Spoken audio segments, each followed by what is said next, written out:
Imagine um mundo onde a linguagem não é apenas uma forma de comunicação, mas um espelho que reflete os valores, as falhas e as virtudes de uma sociedade. Em As Viagens de Gulliver, Jonathan Swift não apenas nos leva a uma jornada por terras fantásticas, mas também nos apresenta línguas fictícias que carregam em si críticas profundas à burocracia, ao academicismo vazio e até mesmo à natureza humana. E se eu te disser que essas línguas não são apenas detalhes de cenário, mas ferramentas poderosas de sátira que questionam como usamos as palavras no nosso dia a dia?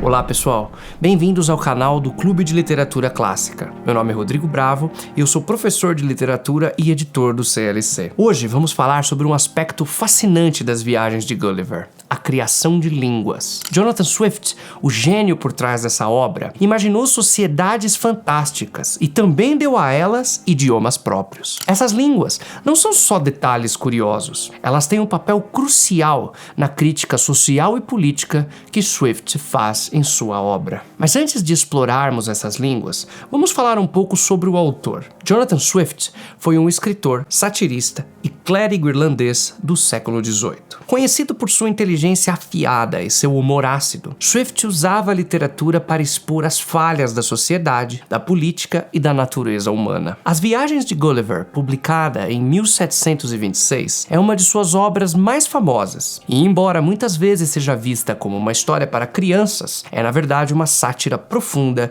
e mordaz. Você já leu essa ou alguma outra obra de Swift? Conta pra gente aqui nos comentários. Em As Viagens de Gulliver, o protagonista, Lemuel Gulliver, visita 4 lugares principais: Lilliput, Brobdingnag, Laputa e o país dos Raunins. Cada um desses lugares tem sua própria cultura e também sua própria língua. Swift usa essas línguas para destacar as diferenças entre as sociedades e para criticar as falhas e vícios da comunicação humana. Vamos começar por Lilliput, a terra dos pequeninos. Em Lilliput, a língua é descrita como complexa e cheia de formalidades. Swift escreve: a língua lilliputiana é extremamente difícil de aprender, pois é cheia de regras e exceções, e cada palavra parece ter 10 significados diferentes. Essa complexidade linguística reflete as burocracias e as intrigas políticas desse povo minúsculo. Os lilliputianos são obcecados por cerimônias e hierarquias, e sua língua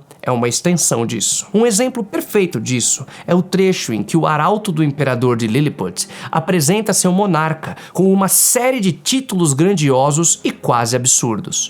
Basto Momaren Evlame Gurdilo Chefen Muli Uligui, poderoso imperador de Lilliput, deleite e terror do universo, cujos domínios se estendem por 5.000 blustrugs, cerca de 12 milhas em circunferência, até as extremidades do globo. Monarca de todos os monarcas, mais alto que os filhos dos homens, cujos pés pressionam até o centro e cuja cabeça bate contra o sol, a cuja anuência os príncipes da terra estremecem seus joelhos, aprazível como a primavera, confortável como o verão, frutífero como o outono, pavoroso como o inverno. Sua sublimíssima majestade propõe ao homem-montanha, recentemente chegado a nossos celestiais domínios, as seguintes cláusulas, as quais, por um solene juramento, será obrigado a cumprir.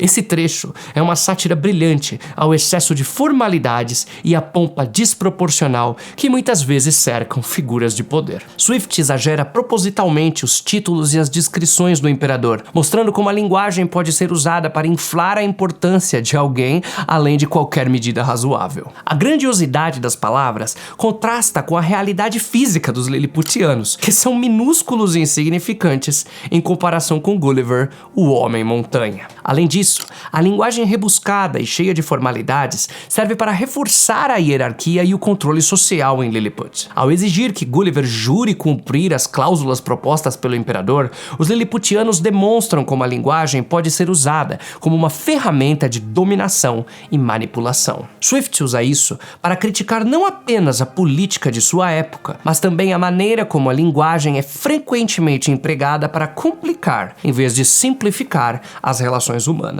Em resumo, a apresentação do imperador de Lilliput é um exemplo perfeito de como Swift usa a linguagem para satirizar a burocracia, a hierarquia e a pompa excessiva que caracterizam tanto a sociedade liliputiana quanto a sociedade europeia do século XVIII. Brobdingnag, a terra dos gigantes, é um contraste interessante. Aqui, a língua é descrita como direta e prática, assim como o povo brobdingnagiano, que valoriza a simplicidade e a honestidade. Gulliver fica impressionado com a clareza de sua comunicação, que reflete uma sociedade mais justa e menos corrupta. Um trecho que exemplifica bem isso é quando Gulliver tenta descrever as armas de fogo e as máquinas de guerra europeias ao rei de Brobdingnag. A reação do rei é de horror e repulsa. O rei ficou horrorizado com a descrição que fiz daquelas terríveis máquinas e com a proposta que apresentei. Ele ficou espantado com o modo como um inseto tão impotente e rastejante quanto eu, essas foram suas palavras, poderia conceber ideias tão desumanas e de forma tão familiar, a ponto de parecer completamente indiferente às cenas de sangue e desolação que eu pintava como os efeitos comuns dessas máquinas destrutivas. Certamente algum gênio maligno, inimigo da humanidade, deve ter sido o primeiro a concebê-las. Quanto a ele mesmo, declarou que, embora poucas coisas o deleitassem tanto quanto novas descobertas em arte ou natureza, preferiria perder metade de seu reino a ter conhecimento de tal segredo. E ordenou-me, se eu dava valor à vida, que nunca mais mencionasse tal coisa. Esse trecho é profundamente significativo. A reação do rei de Brobdingnag não é apenas uma crítica às armas de fogo, mas uma condenação moral da própria natureza humana que as criou. Sua linguagem é direta e carregada de indignação, refletindo os valores de uma sociedade que abomina a violência e a destruição. O rei não usa eufemismos ou justificativas para suavizar sua repulsa.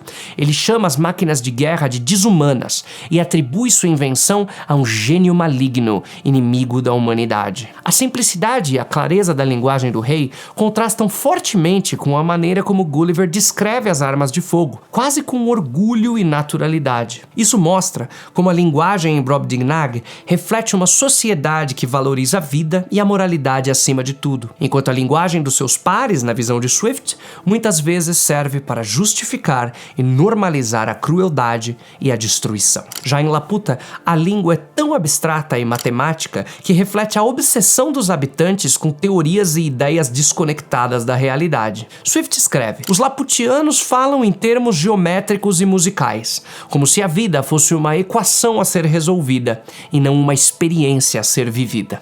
Essa linguagem é uma crítica ao academicismo vazio e à falta de conexão com o mundo real. Swift, que era um crítico ferrenho da ciência e da filosofia que ignoravam as necessidades humanas, usa a língua laputiana para mostrar como o excesso de intelectualismo pode alienar as pessoas. Mas a língua mais fascinante é a dos Hauims, os cavalos racionais que Gulliver encontra em sua última viagem. A língua dos Hauims é simples, lógica e direta, sem espaço para mentiras ou ambiguidades. Swift descreve: a língua dos Hauims não tem palavras para mentira ou falsidade, pois esses conceitos são completamente estranhos a eles. Isso contrasta fortemente com a fala dos Yahoos, seres humanos degenerados que não conseguem se comunicar de forma clara e racional. Swift usa essa língua para criticar a natureza humana. Para ele, a linguagem humana é muitas vezes usada para enganar, manipular e criar conflitos. A língua dos Hauims, por outro lado, representa um ideal de comunicação pura e verdadeira. O impacto dessa experiência é tão profundo que, ao retornar para casa, Gulliver não consegue mais ver sua própria espécie da mesma maneira. Ele descreve sua reação ao reencontrar sua família. Minha esposa e família me receberam com grande surpresa e alegria, pois já me davam como morto. Mas devo confessar sinceramente que a visão deles me encheu apenas de ódio, nojo e desprezo, especialmente ao refletir sobre minha íntima aliança com eles.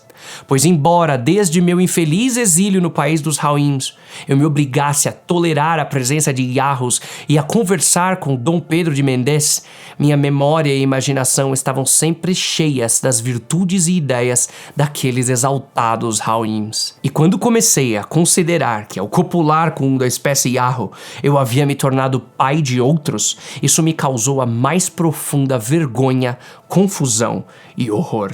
Esse trecho é chocante, mas revelador. A convivência com os Hawins transformou Gulliver de tal forma que ele passa a ver os humanos, incluindo a si mesmo, como Yahus degenerados. A linguagem racional e pura dos Hawins, que não admite mentiras ou manipulações, fez com que Gulliver percebesse o quanto a linguagem humana é usada para esconder, distorcer e justificar comportamentos vis. Swift usa essa reação extrema de Gulliver para criticar não apenas a linguagem, mas a própria natureza humana. A incapacidade dos humanos de se comunicar de forma honesta e direta é, para Swift, um reflexo de suas falhas morais. Enquanto os Hawins representam o ideal de razão e virtude, os Yahus, e por extensão os seres humanos, representam a irracionalidade, a ganância e a corrupção. O trecho também mostra como a linguagem está intrinsecamente ligada à identidade e à moralidade. Gulliver, ao adotar os valores dos Hawins, não consegue mais se ver como parte da espécie humana. Ele se envergonha de sua própria natureza